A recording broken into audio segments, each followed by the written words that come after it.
Aktres na si Kim Chiu may panibagong regalo na naman kay Paolo Avellino.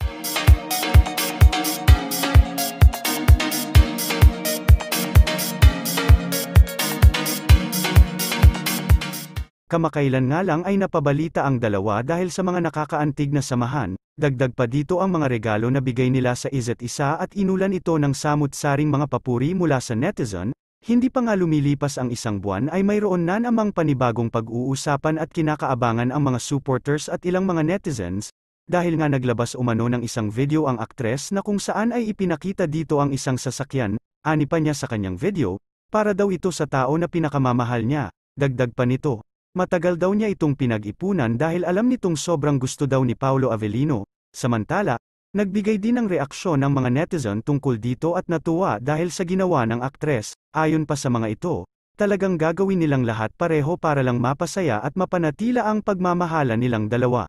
And this are chika for today mga ka-showbiz, sana nag-enjoy kayo.